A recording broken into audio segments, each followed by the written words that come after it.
Today on the grid, it's getting ready to shoot the solar eclipse day. Erik, the real Rocket Man Kuna, is here, which is good since I don't know dink about solar eclipses, but I know other stuff, and we'll be talking about that, I hope. If not, I'll have no reason to be here today. But we're glad you're here. We got lots of giveaways. We got some fun stuff. We might even have a Lightroom or Photoshop tip today. And you know what? It all starts in just 23.6 seconds. Let's go! The grid is brought to you by Platypod, the tripod alternative that is changing the world. Everybody has a Platypod. You should too. Go to platypod.com. Well, hello everyone, and welcome to another fantastic episode of The Grid. Yes. My name is Simon Buttocks. Joining me as always is Nigel Jollybottom. Anyway, hi everybody, and welcome to The Grid. It's going to be a jolly one. Must be around 1-ish. Yep. That's what time we go live, 1-ish. 1-ish. Anyway, we're glad you're here. It's going to be a great day. We're going to help you get ready for the solar eclipse, which is going to be upon us soon. Luckily, Yes. Erik is all up in the solar eclipses. He shot them before, and he wants to make sure that you don't miss this one because it's 20 years till the next one. Well, yes, and we'll go over a lot more of that. It's 20 years in the U.S. In the U.S., but this is where we live, so yes, you know.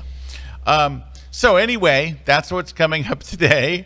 We got some. Let's see what's going on real quick. Some housekeeping stuff. First, we've been talking about Joe McNally's workshop. It's sold out now. It's completely sold out. We're very excited for that. Got a wait list though if you want to get on it. Got a wait list if you want to get on it. There's a lot of people on it so far. So. Go to kelby1.com/workshops and you can get on there it is at the top. Join our wait list because if something opens up, you might want to grab one of those seats. All right.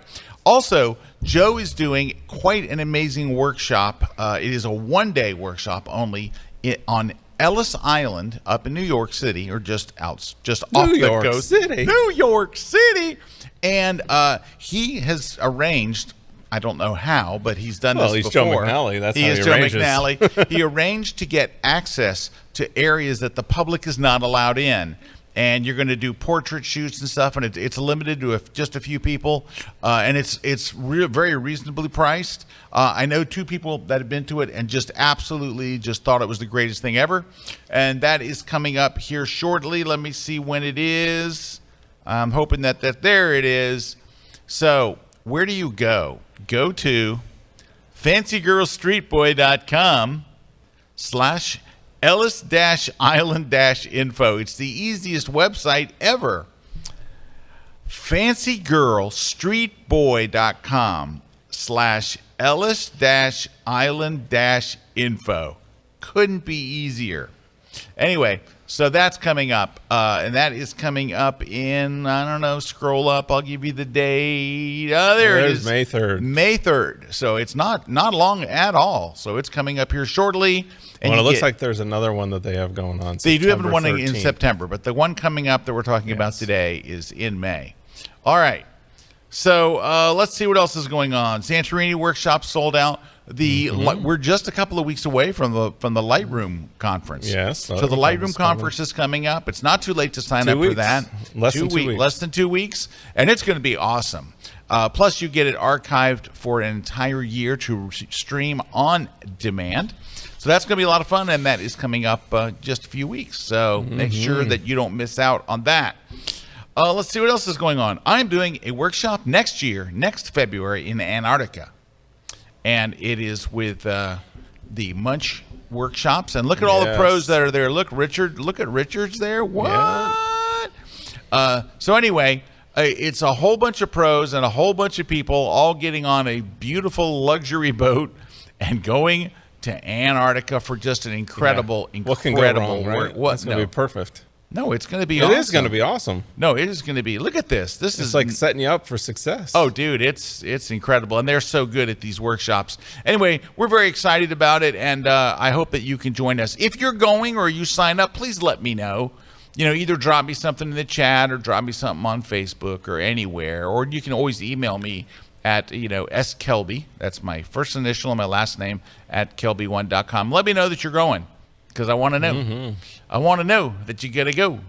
But anyway, it's going to be just an incredible experience. It's definitely one of those once in a lifetime experiences.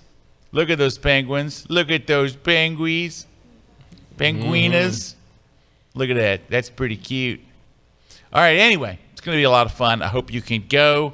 Go to Munch Workshops, MUNCH workshops.com, and you'll find all about it. That's next February 2025. Let's see what else we got. Giveaways. What are we getting away today, well, Mr. you know K? us. We love to give away a We lot of love things. to give away stuff. So we're going to be giving away a Platypod elbow. So we got one of those we're giving away to somebody on the show. It's Albonic. Yep. And we're giving away a copy of your How Do I Do That in Photoshop book. You can find that over on Amazon.com. That's crazy. And you can also find your Photoshop Digital Photographer's book over there on Amazon. But somebody's going to win that today as well.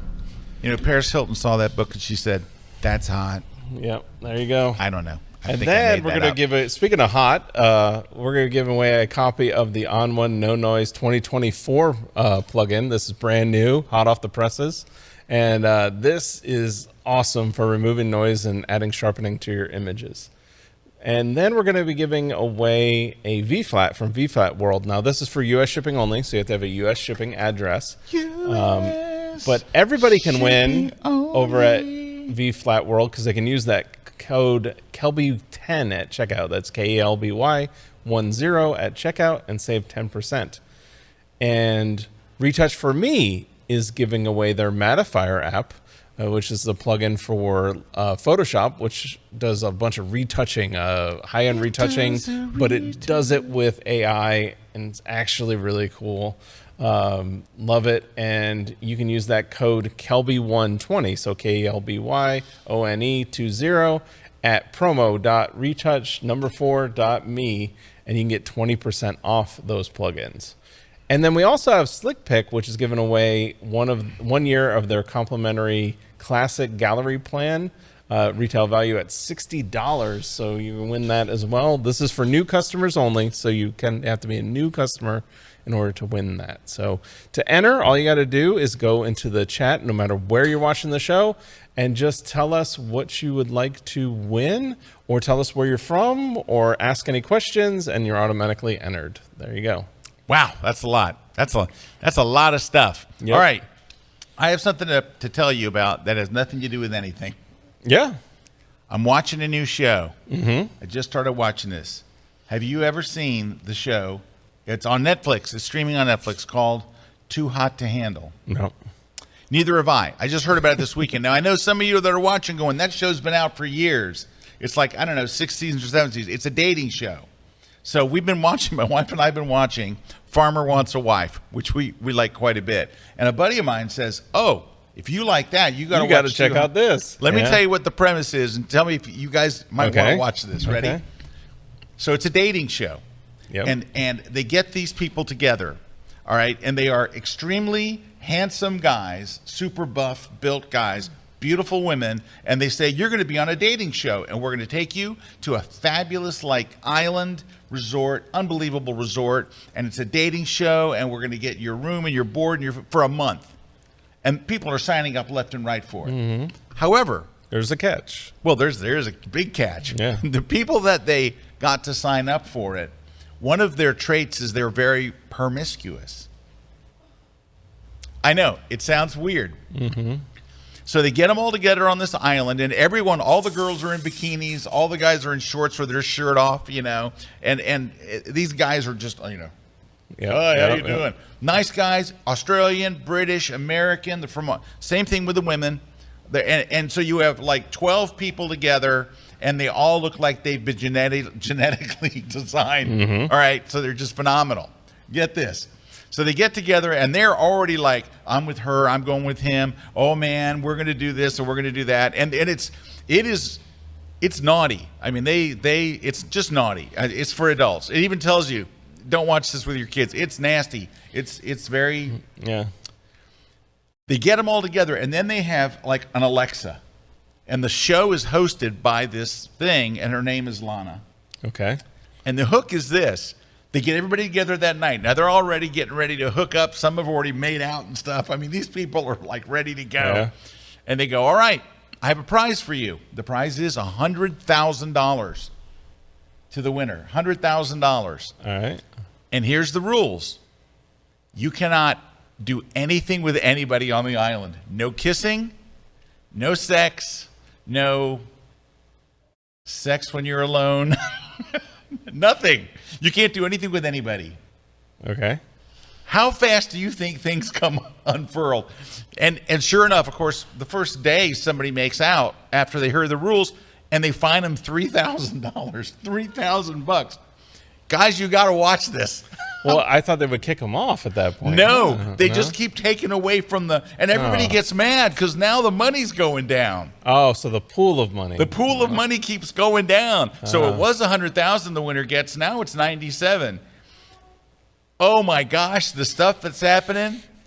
Just know, don't even let your kids be in the house when you watch this. Well, don't let your kids drive by the house as you're watching it. Yeah. It's best if they're out of town. If your kids are at like camp. Well, I have not watched that one, and I'm telling you, I don't know if I'm gonna. I think I might just stick to. I'm telling you, what I do. No, it's photography. Good. No, rockets. I'm good. There's lots of photography.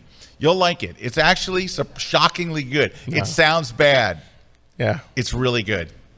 I highly recommend it. We all have our things, right? All right. I want to throw this out there, and I want you guys to ponder it. What would happen to the Olive Garden if they took away breadsticks and salad? And what would happen to Red Lobster if they took away the cheese biscuits? Well, that'd probably be the end. That'd probably be the end. This is all I'm bringing to the table today because it's the Erik Kuna solar. No. You got to bring a lot to the table because at the end of the day, I might get a little too nerdy here. You know, we might have to nerd out. You don't have to nerd out. I'm going to get a Lightroom and a Photoshop tip ready. Yes. For later, but I'm going to turn things around. I'm passing the mic over here to Too Hot to Handle Kuna. They call him Too Hot to Handle. That's what they call him, and he's going to solar you up. Yes. Speaking of too hot to handle, the sun is too hot to handle for your sensors, right? So that's why we have to talk about what do we need to do to prepare for the solar eclipse. Let's prepare for the solar eclipse. Just so we know, so there is a solar eclipse happening. It's nice. Next week on Monday. It's happening in for most of the country, the mid-afternoon hours to late afternoon hours. That's where it's going to be happening. So it matters on your time zone and how it travels. But you can look here right on my screen just to show you, this is the path. You can see that path here. We're seeing that kind of shaded area. That's the path. And then what I've exposed there too is the circle that's around the path is everybody that's going to see partial eclipses. They're going to see. So you're going to see all the way from out in Seattle, Washington, all the way to Florida, you're going to see a partial eclipse. Now, the people in that line of the totality or that dark line, that's where you're going to see a total solar eclipse. At that point, it's going to go from day to night within a few minutes. It's going to be very odd and almost ominous when you see it in person. So that's why this is a very cool. It's a cool thing. It doesn't happen as much, like Scott said, but it does happen more often than you think. It's just a lot of times it happens over water. Why? Because most of the earth is made up of water, so that's why it's over water most of the time. So we do have that thing where we're having total eclipses every once in a while, but this won't happen in the US again for 20 years. So this is the only time it's going to happen, passing over the US for the next time in 20 years. So that's why it's a big deal for a lot of people. I know a lot of people have been preparing for that and planning for it. So what can you kind of capture with this? Well, one, because it's going to be late afternoon, the sun's going to be very high in the sky. What's really nice with some eclipses is when they're kind of low to the ground, we can start adding foreground elements to our shots or kind of merging stuff with it. This is going to be really high in the sky, 40 degrees up. And if you know anything, when you're shooting like that, you're shooting wide and the sun becomes small, you're not really going to be able to do a lot with it. Now, you can do things, you're going to have to get creative, but most of the way that people are going to capture this is with a telephoto lens, like the shots here, or a wider lens like this shot over here, right?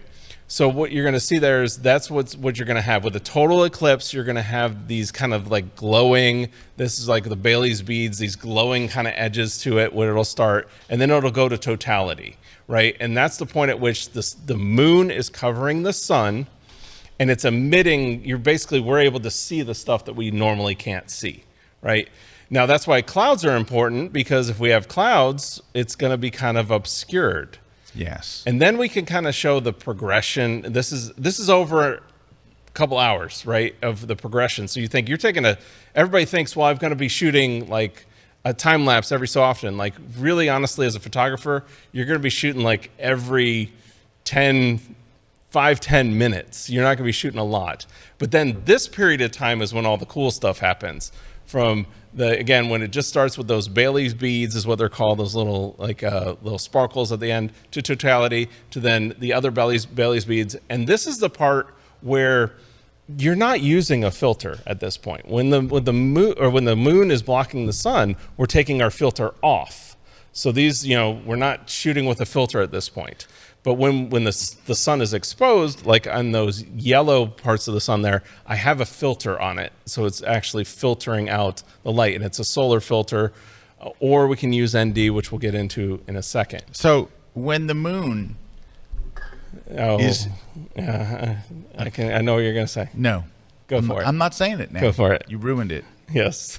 So we've got here is what you'd see if like you're not in totality. This is actually from a annular eclipse. So the moon is not actually covering the sun. Sounds naughty. For these, right? Yeah, annular. It's a Latin term, right? But sure it doesn't sound nice. Yeah. No, it sounds bad. So, but this is where these happen often too. So you're going to be able to capture what you learn here. You're going to be able to capture whenever those happen. We just actually had one happen last year, which I'll show you some shots from as well.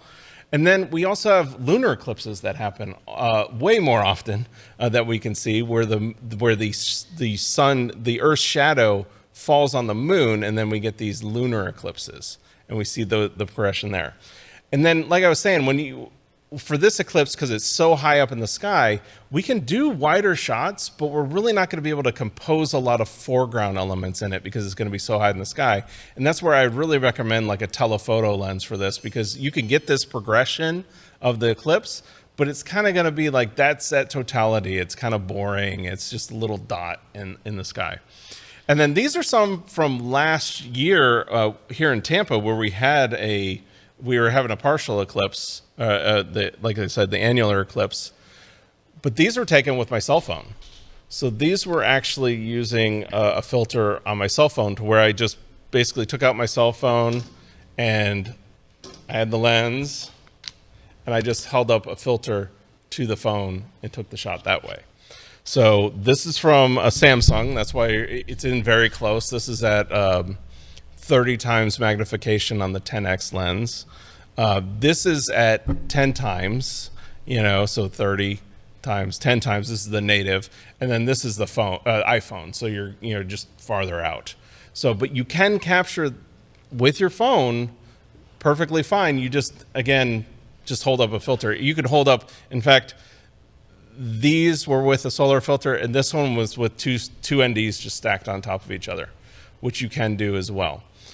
Speaking of that, that's where, when we get down to the safety with this, that we do need to either do a couple things. We've got to, if we're going to be looking at the eclipse, we need to block our eyes from the sun. We need these glasses, or some kind of glasses that we can use. They look really cool. But we can block the lens. If we're going to be looking at the sun, we want to do that, because it will damage your eyes, and just like that, it'll damage your sensor. So that's why we need to protect our sensors.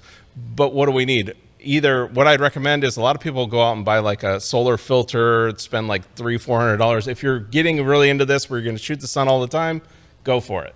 But with this stuff, it doesn't happen much. So what do we want to do? We probably want to buy something that we can kind of repurpose, or like kind of throw away or repurpose, right? So what I'd recommend would be something like, you've got these for your cell phones, or for even your smaller cameras, where you could just hold up a solar film in front of it, Or these are really nice. These are these universal filters, and I checked. You can still order this from B&H. We talked about this last week on the show. You can still order B&H. These are great because they fit over the end of your lens, and they fold up. So they'll fit kind of like you can see there. It fits from like a 65 to 89 millimeter outer dimension of your lens. So if you've got anything from a 65 to 89, and then they sell different sizes to where you can cover your lens.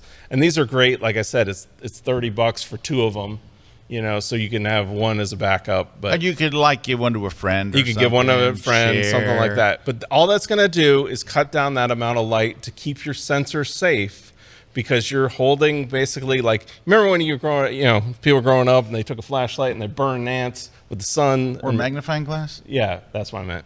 Yeah, the magnifying glass. I don't know if the flashlight would do it. Yeah. But a magnifying glass, you're burning ants. Same thing with your lens. It's magnifying in. And if you have the sun just blaring in, well, you're going to melt that sensor, and you're not going to want to do that. I've actually seen it happen, and it's not pretty. It's not pretty. So we need to make sure we have a solar filter, something to protect our eyes. Or the other thing is if you stack up NDs.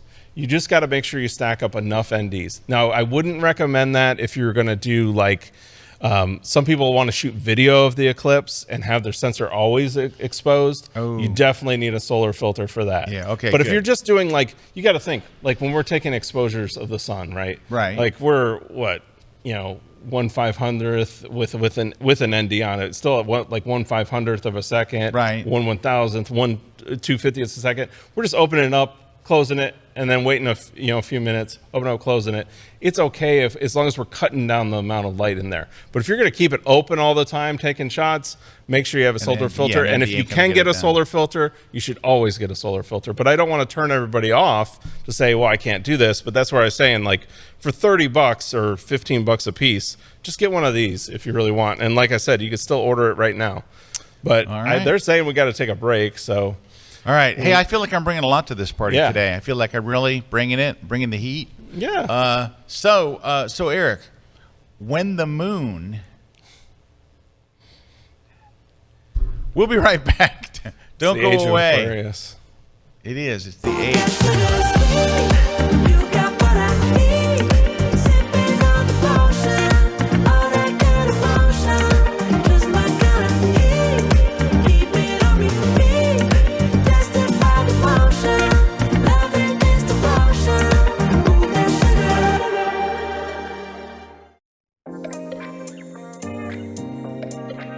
Okay, landscape photographers, wildlife photographers, all you guys, travel photographers. I've had so many of you come up to me and go, you know what, I stink at taking portraits. I'm not any good at them. I've never taken a good portrait. I'm not a portrait guy. Just not me. I'm not a portrait gal. Nope, not me. You know what? You're probably not until you watch this course.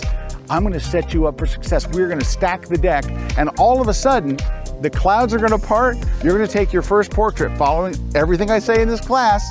You're gonna look in the back of your camera and you're gonna go, holy cow, I can do this. You're gonna become a portrait photographer when you do this, because you're gonna fall in love with the whole process, because it's easy and simple. There's steps that people are leaving out, and I'm putting them in. You're gonna get all of them in my brand new course.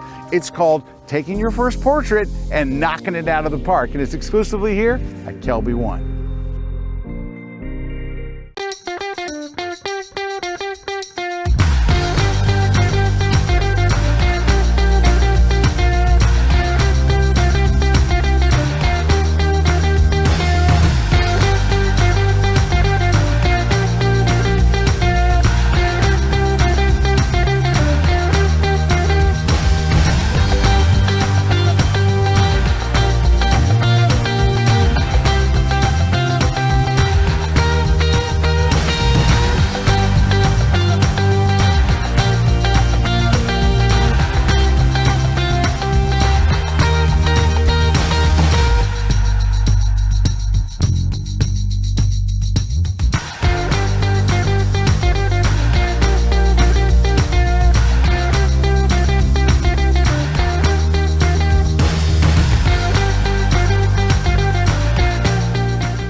This segment of The Grid is brought to you by Canon.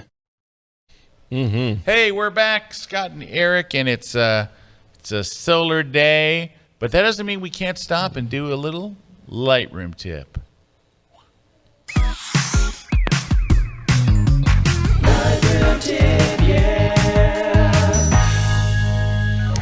Lightroom tip, yeah. Okay, so this is like a couple of tips in one. But you see the image we have on screen, right? So that's not how it looked. I'm going to show you how it looked. Here, let me show you. It looked like this. Look how crazy, like, why, like tilted. why did it switch to me right when I showed what the... Yeah. I get what you're saying. Like, yeah, it's look, all tilted back. Yeah, and see, that looks okay, and I'm cool with like tilting back in a lot of situations. This is not one of them. Well, yeah, it looks way better to straight on. Right. So I want to show you the before picture, and we're going to start off. I'm gonna reset the whole thing because there's a lot to be done here. So this is the picture. It's taken in Venice, right, from walking down one of the canals. And, you know, I'm using a wide-angle lens, and I didn't straighten up, and you can see it's just a mess. All right. The first thing that I would do is this. Do you notice that the building itself is, like, bulging out towards the viewer, right? Yeah. So the first thing I would do is go to the lens corrections panel, go to the profile, of course, and turn on the enable profile corrections. It doesn't know what camera I took this with. This is a long time ago. I'm going to say it was a Nikon. Yeah, looks like it was. There it was. That's better. Yeah.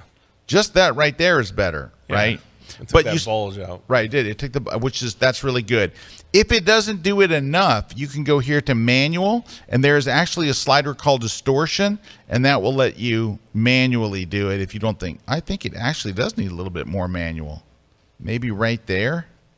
Maybe that's a little too far. Somewhere in there. And then there's a little thing called constrain crop that'll crop that extra stuff away. All right. We still have the same problem, though, in that the whole building is kind of leaning and all that mess. All right. So here's what we're going to do. There is a feature in here in Transform, the next panel down, and it is called Guided. All right. So that what that means is you're going to tell Lightroom what lines are supposed to be straight. And it's going to look horrendous until you draw the last line. You're going to draw 4 lines. So we're going to hit Guided. And I'm going to draw from here going up. So this should be straight, right? So I'm going to go from this wall here. And it gives you a little close-up if you really need a nailing and really get exactly on the line. But something like that-ish, I think, is pretty straight.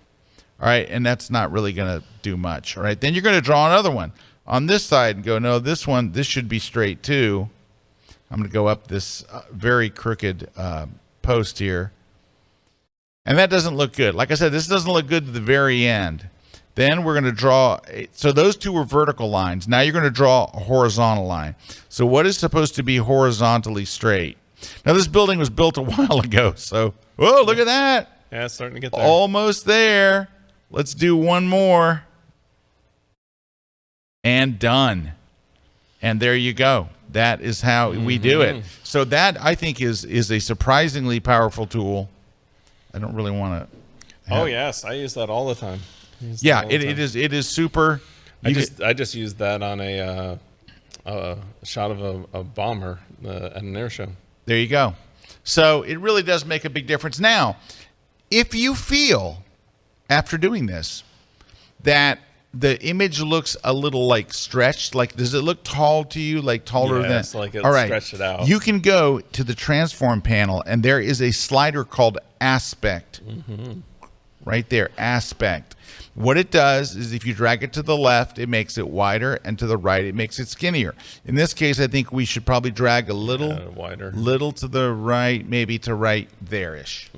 There we go. Oh, yeah. And I think we're in pretty good shape. Very cool. Now, at that point, now I would do all the regular stuff. I would go ahead and do the, editing and all. I mean, all the basic panel stuff that we have not done. This is just the undone image. It needs lots of love. Lots of love, but you get the idea. All right, well, there you go. And that's our Lightroom tip of the day. Later, we'll have a Photoshop tip, but first, we're going to do some shout-outs to people all around the world. Yeah, so we got Jessica in Michigan saying, hey, Grid Day, from a sun is eclipsed now by the clouds, Central Michigan. Yep, that's gonna happen. And then Tom saying hi from Nashville, Tennessee. Maddie saying good evening from all the way in Denmark. B Macro saying hi from Louisiana. Mike saying hi from Cross Junction. Dave F saying hi from a damp and wet South Carolina. Tall Paul saying hi from Kansas City, Kansas. PB saying hi from cloudy Michigan. Gord saying hi from Ontario, Canada. Robert saying hi from Salt Lake City. Seconic Speedway. Oh, howdy from Seconic, Mass. And then Peter saying hi from California.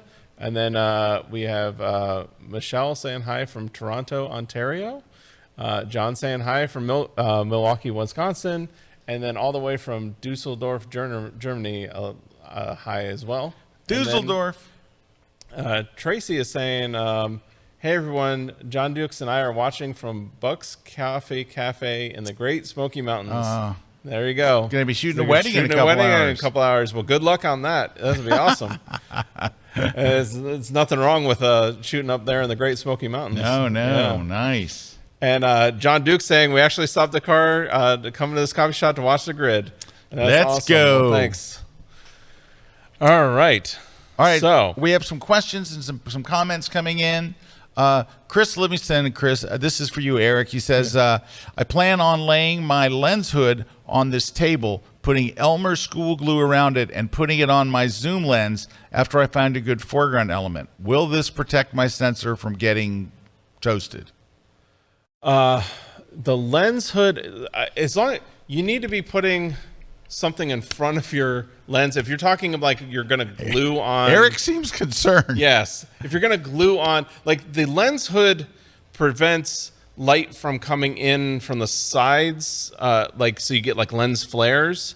The lens hood is not going to protect the lens. You need to put something in front of the lens. Now, I think what maybe you're saying there is gluing a filter to the front of your lens. But again, I wouldn't want to glue that because if you're in totality, you want to be able to remove the filter. That's why something like those ones that I showed where they go over the lens hood and pull off, that's the best. Or you could, I've made those before where you just take some like soft foam rubber, put it around the edge, and then you can get like I have here. I've got one. I don't have it out of the packaging yet, but because I'll use it. But that's just a piece of, this is a piece of solar film. And then you could put that over your lens, make a mount for it that pulls it on and off, and that's all you need. So you just need to protect your sensor by putting something in front of it while the sun is exposed, and then at totality, at that start of Bailey's beads, which I'll show you later. There's thing in photo pills. There's other ways, like I was showing even that chart over here. I just closed it, but that there's a chart that shows you like the times when that starts and ends exactly. Plus you'll see it. It'll get really dark. And then let's see. Vic K is asking if we're going to Sun and Fun this year.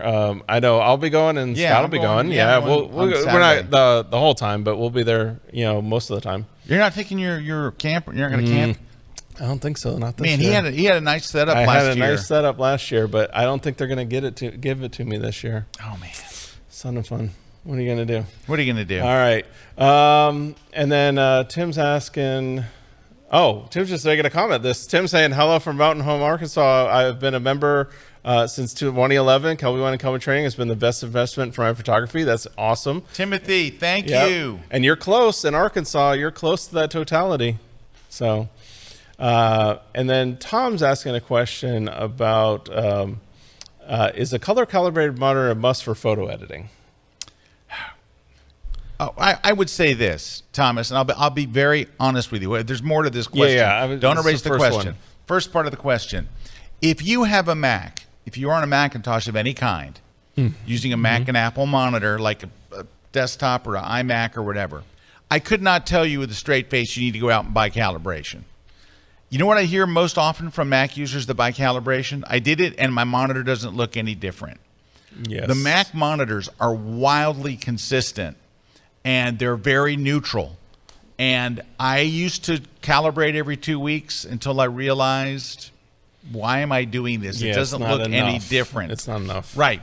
If you have a PC and you're using it, you absolutely need to, because you could have any monitor. Now, I'm not saying that PC monitors are bad or anything else, but there's 50 makers of PC monitors. I will say certain monitors, like if you have a Dell monitor, you better be calibrating that thing. You better to the calibrate death. it to death. That thing is ridiculous. So yes, and you can get the color right. Yeah. Or what's it and called? there's monitors that are very good. Like Bink has their. That's what I have at home. And it's very good. BENQ. They have very, very nice monitors, but not everybody has one of those. Yeah, right? yeah. That's what most people have. Like HP, Dell. I see a lot of those. You like, got to calibrate those. those. You got to calibrate those. Right. That was the first part of the question. Yep. The rest of it was. Oh yeah, it went away. All right. It was about, does the size of your monitor matter? Does the size of your monitor matter? Yes. Here's why. I always tell people, get the biggest monitor you can afford. Here's why. You're never going to be sitting there looking at your monitor and go, you know what? I wish I bought the smaller one. I wish I didn't see it as much. I wish there wasn't as much detail. So now we're going to get those person that's going to say, well, I bought an 80-inch monitor. Now, I've got a feeling every photo is noisy on my 43-inch monitor when viewing it 100%. Okay, Thomas, why in the world are you viewing it at 100%? You know and I know probably no one is ever going to see that image at that size. Thomas, where are you going to put your photo? Be honest with me. You're going to put it on Instagram, aren't you? This big. But you're looking at it and you're making a judgment on noise based on this big. Yes, you're going to see noise on 100% at an image size no one's going to see it. Now, Thomas, you tell me, but Scott, I routinely sell prints that are 4 feet wide. I would say then you need to get something that's going to reduce the noise in your photo. You need to use one of these AI, like we use the On1 AI, no noise AI. Yeah. It's phenomenal. However, I'm going to think that's probably not the case. Most people are not selling 4 foot wide things. And that's why I always tell photographers, stop looking at your image at a size that no one will ever see it but you. I'll give you an example. We were at Photoshop World. Brad Moore was our event photographer. Brad calls me over, and he has a 15-inch Mac laptop. And he opens up an image. I look at it on screen. And he took it at the conference, like it was during the keynote or something. And he said, what ISO is that? Now, when someone asks you the what ISO question is, you know it's a trick question. No, you're not going to say 100, you know. So I said, I don't know, 1600. He's like, nope, higher. Really? I don't really see any noise. 6400. Nope. 20,000 plus. It was whatever the 20, I forget, 20,800 or whatever it is. It was 20,000 ISO. I'm looking at it full screen on a 15-inch monitor. I don't see any noise. Now, let's blow it up. He blew it up. Oh, yeah, there's noise. There's noise that no one will ever see in the history of that photo. Even if he puts it on Facebook, if he puts it in his portfolio, puts it on the web, it's not going to be giant, full, high-res, whatever. So I would just say get the biggest monitor you can afford. Yep. Et cetera, et cetera. Oh, yeah. All right. Linda wants to know, this is for Erik, what are your thoughts on the Mylar blanket sheets? I know a guy who's done it with a triple layer of that on his lens, and it never hurt his camera. I probably wouldn't. I mean, the Mylar blanket sheets, it's what, you ever seen like runners, they cover themselves in that to like why won't keep people warm? just buy the thing that's all I was about to say. Why won't you I would just say this, buy the... the Mylar blanket sheet, if you had it and that's all you got, yeah, you could use it. But it's going to cost you just as much as getting solar film. Or like one of these solar films. It's going to cost just as much. So, but yeah, that's Mylar blanket sheets are great. They insulate, and that's what they're designed to do. That's why they put on runners at the end to either keep them warm or then flip it around. You can cool you down. Totally works. But I would definitely just buy a solar film. Yeah, that's what I do. Yeah, just buy the solar film. And Kevin's asking what size telephoto would be ideal for the Eclipse. I would say like. That's where the 500, 600 millimeter, that's kind of like, that's where I really think the 150 to 600 or something like that, like the Tamron or Sigma, those work great. That'd be nice. Yeah. Josh wants to know what the link is for the map that you showed earlier. Well, you can go to just type in solar eclipse path, and NASA will pull up the first time. That's where I saw it. The one I really like is somebody made one on Google Maps, which actually shows where you can zoom in like here and just zoom in very tight to the area. The red line being the path of totality, like the center path, and then these two outside lines are where you're actually going to have totality. The closer you are to the center, the longer it's going to be in total eclipse. That's really what it is. So that's on Google. There. Yep. All right. That's all the questions we have for now. All right. If you have questions, pop them in there. We're going to take a short pause. When we come back, I've got a Photoshop tipperoo. I'm hoping it's one I haven't done before. I don't think it is, but we'll find out. It's coming up in just a minute. And then other stuff. I don't know what that is. Solar stuff. Solar panels. Solar panels. Solar heating.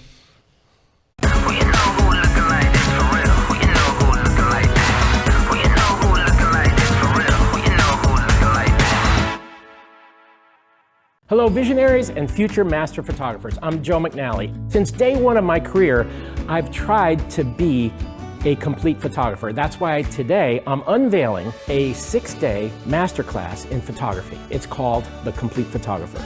I'm partnering my friends at Kelby who are worldwide leaders in photographic training. If you want to skyrocket your camera work and your artistry, this, as they say in the movies, is your golden ticket. We'll be working in the studio, but also on location, in environments that will challenge you to take the camera into an unfriendly environment and still come out with a photograph. Lighting is more than just illumination. It's the language of emotion and mood. We're going to journey through this spectrum. Your head will be spinning, okay? It's an all-access pass. So if you're ready to seize this unparalleled exclusive opportunity, because the next chapter in your photographic journey can start right here, right now. I look forward to witnessing your transformation.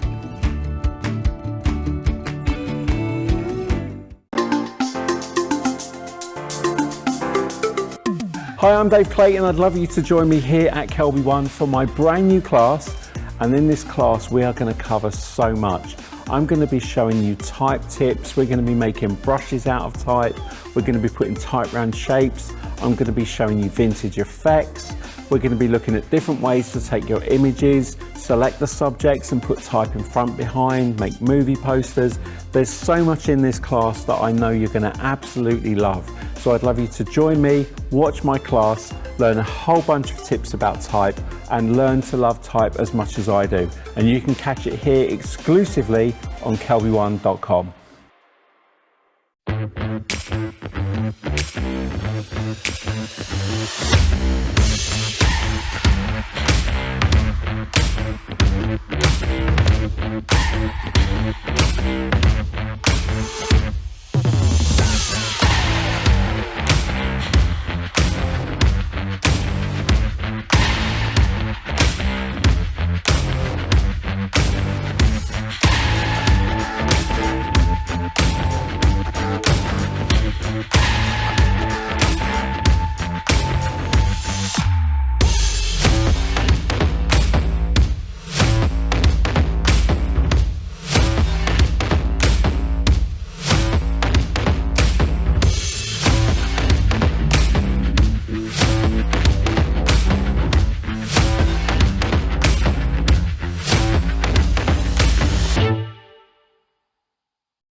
This segment of The Grid is brought to you by Platypod, the world's most compact tripod base. Hey, we're back, Scott and Eric, and it's Solar Eclipse Day, and I've got a Photoshop tip, yeah! Photoshop tip, yeah! Hey, we're back. So here we have a photo of Sarah. Sarah was a guest here on The Grid, and we did a photo shoot with Sarah just yesterday. And we're going to add a like lens flare effect here without using a plugin. Now there's plenty of plugins that will do awesome. On1 Effects does all kinds of great stuff. We're going to do one organically here in Photoshop. So all you do is you're going to add a new layer. And you're going to fill it with black. So black's my foreground color, and the shortcut to fill that layer with whatever your foreground color is Option Delete on Mac or Alt Backspace if you're on a PC and you need to calibrate your monitor. All right, then you're going to go under the filter menu, under render, and you're going to choose lens flare right there. Okay. Lens flare, not fibers, right below it, lens flare.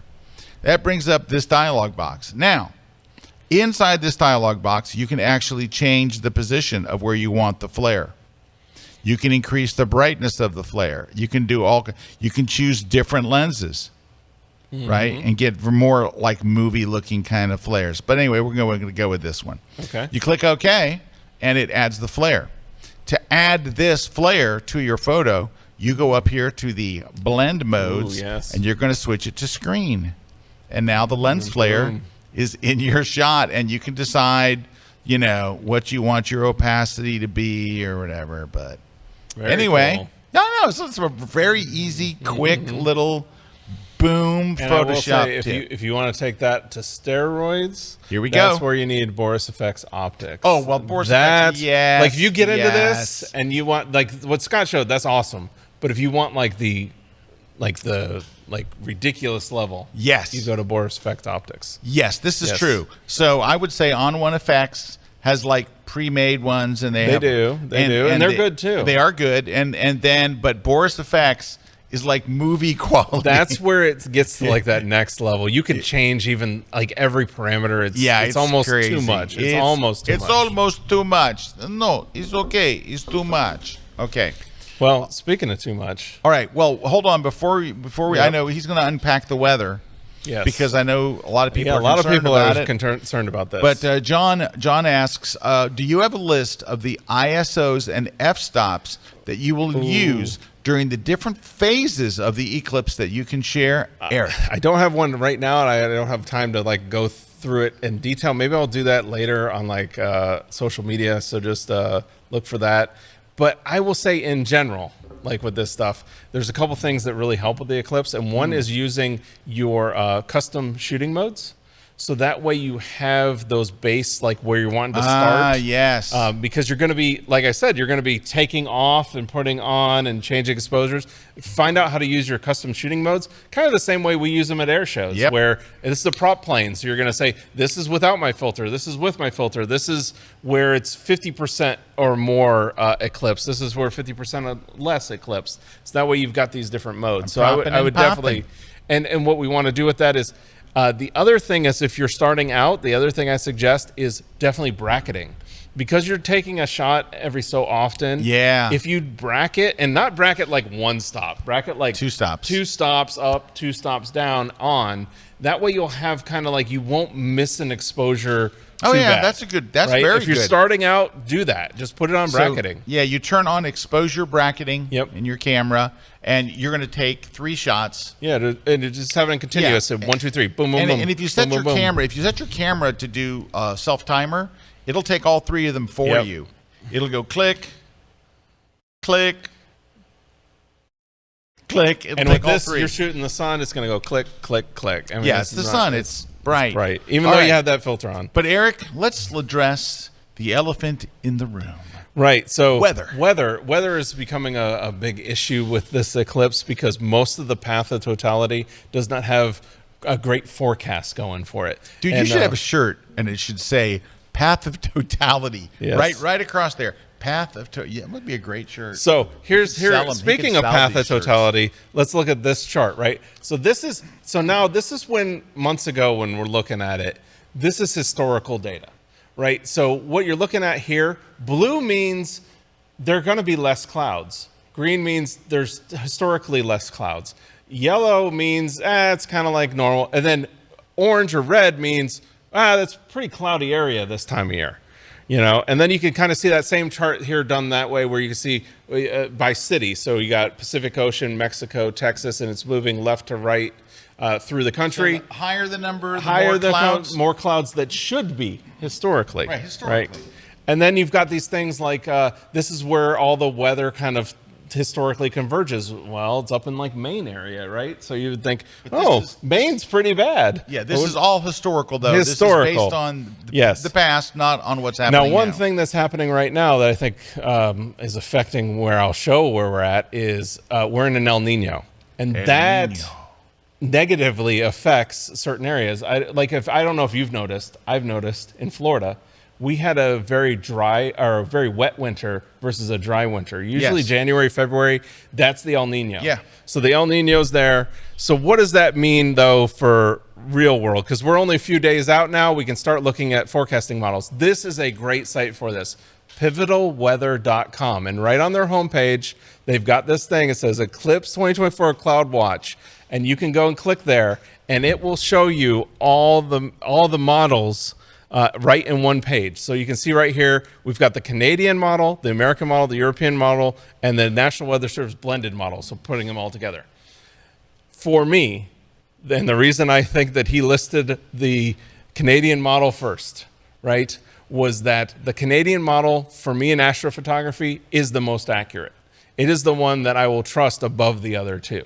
Is it because Canadians are friendly and trustworthy? I don't know, but they know something about clouds because they definitely have something about clouds. Because when you're shooting astrophotography, one of the things like shooting the Milky Way, you've got to be able to see the Milky Way. So a lot of times I'm using this model. So you can see down here what it's going to show us is where there's going to be clouds and where there's not going to be clouds. So white meaning not going to be clouds. Blue meaning there will be clouds, and then you can see the path of totality, and you can see where it's not looking great. It's not looking great. And what I love about this site, if you start studying it, is what we're looking with weather. And I think what a lot of people don't understand is they look at they'll look at weather.com, and they'll look at that forecast, and they'll be like, oh, it's going to be sunny tomorrow. But they're not looking at any other forecast. They're not comparing forecasts. What you want with forecasting is to have a convergence of forecasts. So basically have your forecast come together to where they all agree. And as you get closer, that's what happens. So what I love about this site, look at this. So so can we go back to that map? Yep. What is the white area? The white area means there'll be like less clouds. So for example, by the way, that's a very weird way to do this. Yes. Look at what area right up here has no clouds. It's Maine. But historically, Erik, wait, Maine, this is crazy. Like it was crazy, and I think that's what's throwing people off. And where historically was it going to have less clouds? Texas, and it's looking terrible, right? It's really throwing off. It's sad. It's sad. It's a lot of people I know that they focused in on Texas because that was the place we all thought. Now that doesn't mean we're like Texas is a no-go. But here we go. Like looking through what I love about this site, if you want to keep up with this site, it's a great way to see this. So I'm on the Canadian model, and I can actually scrub through this little timer. Scrub it. And you can see that's what we thought a couple days ago, where we thought Texas was really bad. It's getting better. It's getting better. But what I've noticed with this is there's a pattern coming. You see this little like curve that's happening right here? Yes, I see the curve, yes. So then if I go to the probability of precipitation, that one is interesting. Probability of precipitation, click on it. This one's interesting because we definitely don't want precipitation because precipitation means thicker clouds. So that will definitely screw us up. The only place that I'm really seeing, again, the problem was Texas, but look at, it's getting better. It's getting better. But what's happening? That same curve pattern, right? So let's go to the American model and see what the American model is doing. So now we've got cloud cover, right? So we can see here, we've got the cloud cover. American model, not looking so great, but you can see what's happening. That same curve pattern is happening, but what's clear? Maine. Where I want to go? I want to go to Maine. But you know, same thing. And then now, because we're getting closer, we're getting the cloud thickness, which is the thickness of the clouds, which is going to be very important when we get that. The thickness of the clouds. And you can see where you're getting that. Clouds. But that's where the Ohio Valley's starting to look bad, the Texas all around here. But then Maine and New York and Vermont, and if I was going anywhere in the U.S., I'm driving, or I'm flying or driving up here. Like, that's the one that's been consistent for the last week in all these models. But of course, Erik, anything could happen, and you could fly to Maine. Anything could happen. You could fly to Maine, this is all, and it's just this is all socked in. variable. But I will say that as we get closer here, the last few days, it's going to start converging. You can see. But what I like that's promising is that Texas is starting to open up. I know a lot of people are going to Texas. It really looks like the front might come through a little earlier. I'm hoping it does. I'm hoping it all blows through. But it does look like it's starting to open up. A couple days ago, we were really having a problem. All right, do not look at the NWS blend yet, because we have to take a break. And then when we come back, hold your horses, because the NWS blend is coming up. I know you're excited. Don't move. Want that NWS blend. It's a crazy off the rails episode of the grid, because the NWS or whatever it's called. Yeah.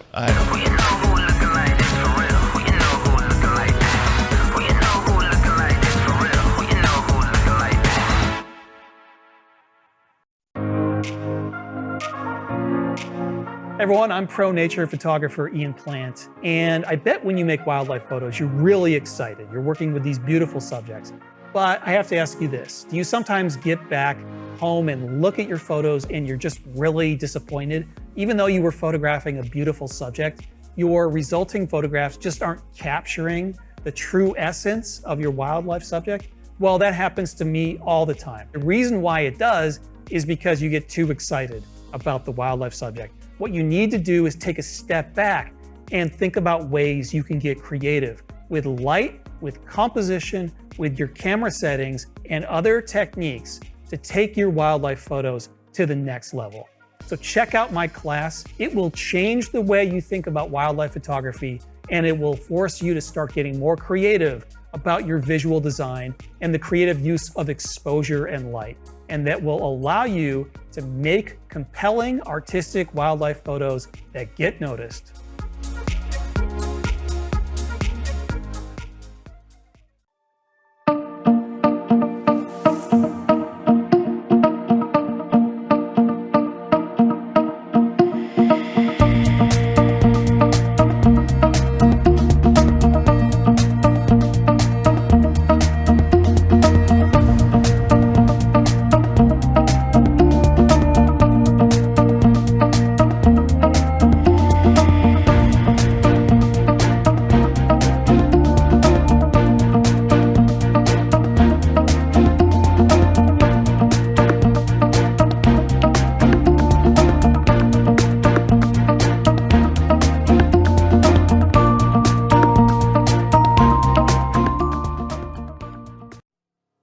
I am a portrait and wedding photographer based in Valencia, Spain.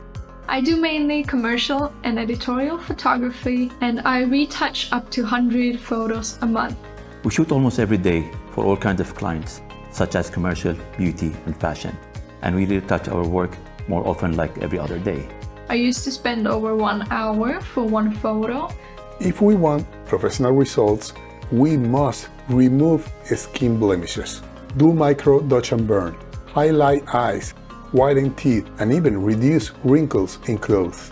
And this can easily take me up to 2 hours of work for each photo. So when I saw that there's a plugin for Photoshop that helps you retouch quicker, I was eager to get my hands on it. I read many feedbacks about it, and I found a lot of positive reviews, which made me to consider buying my first plugin. One of the challenges we have at the end of a session or wedding is to achieve an edition in our photograph that looks natural. This is where retouch for me has become a game changer. I love the feature that you can pick how much effect it has on your photo, and you can adjust it accordingly to your style. I saved a lot of time and always end up having amazing result with my work. I am extremely happy with the quality. Now, I am more efficient and have more time to spare with my family. This segment of The Grid is brought to you by B&H Photo, the professional source since 1973. Hey, we're back. I was just watching Ian's class on that wildlife, that the promo we just showed. I don't know if you guys realize, I know some of you do because many of you are Kelby One members, and thank you for that, by the way. We very, very much appreciate it. But we release a class every single week. We do. I was just recording a class yesterday, and that was... It's a hectic schedule, but we do it. It is, but we do it. We have an amazing team, and every single week we've got a brand new class coming out, and you have this dashboard. So when you join, you get this dashboard, and it tells you, here's the classes that you're watching, here's ones that you've watched before, here's ones that we recommend, and here's what all the newest different types of genres that you can watch in. You can search by different genres. Yeah. You can search by I tell you what it would do if you're just coming on to Kelby One. And by the way, you have zero risk. If you join Kelby One and you don't like it, we offer a full money back guarantee. If you get in there and go, you know what, this just isn't for me, that's not going to happen. You're going to love it. You're going to love it. But you really have, what are you risking? So it costs about 57 cents a day. Think of what you've invested in your photography and think what 57 cents a day could do for 57 photography. cents a day gets you access to everything you see here. You get all the stuff. You get all the classes. You get the Kelby One community. You get all the stuff. And all the goodies. Look at how many courses Jason has watched, because you got all the in-progress ones. Oh, yeah. Jason's been watching a lot. Jason watches a lot. That's why he's gotten so flippin' good at that's why he's so good photography. I know. All right. Anyway, we would love to have you join. Go to kelby1.com. Remember, you don't have anything to risk. We have a money-back guarantee, so if you get in there and you think it stinks, if you think it stinks, you've gotten to the wrong website. And you can go up to that tracks button and hit that tracks, and there is that photographer's fast track in there, which is a great place to start out. Yeah, that is the perfect place for you to start. I got the nicest note from a guy this week, and he said, Scott, I know that you created the fast track for photographers to get speed. He says, I've been shooting for 10 years. 10 years. And he said, I cannot believe how much I learned from it. And he was just thanking me. It was very, very nice. Anyway, we'd love to have you join. Okay. Now it's time, Erik. We're all holding our breaths and waiting, and we're very excited for the last model. We can look at it. But what I would say here is keep up with this. This is going to change. It's going to modify. I'm pulling for Texas to open up because I know a lot of people went to Texas based on that historical data. But you could see, again, that same pattern that's emerging. The only thing I'm kind of weary of is it seems to be moving faster, which means it could push into New York. I don't think it'll get all the way to Maine. Not going to get to Maine. But I think it could push into New York more than we think it's going to push into. It could. And then Ohio Valley is really looking way worse than it was. Okay, can I make some recommendations for Maine? Yes. As someone who goes to Maine almost every single year, a wonderful place to stay is Kennebunkport, Maine. Mm-hmm. It is a wonderful, beautiful, idyllic little town with a Ben and Jerry's. Lots of great places to eat, and I got a great place for you to stay. The cabins at Cabot Cove. They are individual little, nice 700 square foot little cabins. They're just adorable, and they're right on a lake, and it's just a super great place, and they bring you breakfast in the morning. They sit a little breakfast basket outside your door.